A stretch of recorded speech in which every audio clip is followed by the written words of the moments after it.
Thank you. Colby Smith with the New York Times. Two of your colleagues called for a quarter-point cut today, and I'm wondering what aspects of their argument were most compelling to you and how you're weighing their views against those on the committee who, as of the June forecast, were in the camp of the Fed holding interest rates steady for the remainder of the year.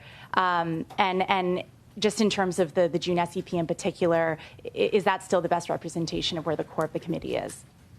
So on the dissents, what you want from everybody and also from a dissenter is a clear explanation of what your thinking is and what are the arguments you're making, and we had that today. So I think basically this was quite a good meeting all around the table where people were thought carefully about this and put their positions out there.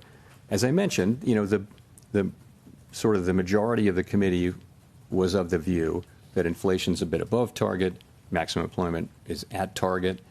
That calls for modestly restrictive, in my way of thinking, modestly restrictive stance of policy for now. But we had two dissenters who I think, you want that clear thinking and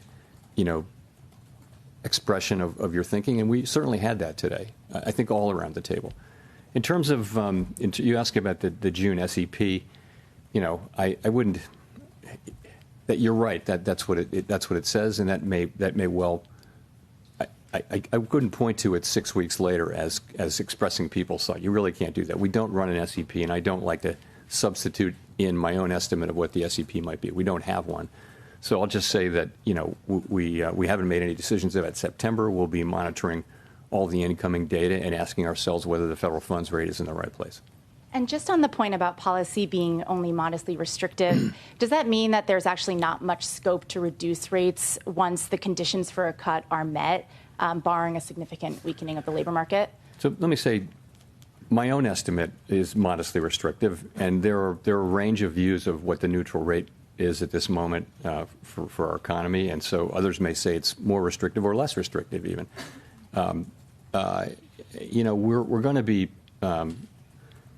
at some point, when we return to moving toward a more neutral stance, we'll be making that judgment as we go. I don't think we have a preset course. It's not so mechanical as saying, we've derived with great confidence the neutral rate and that is our destination, because really we understand that no one actually knows what the neutral rate is. We know it by its works, and that will be the way the economy reacts over time to, slightly looser policy.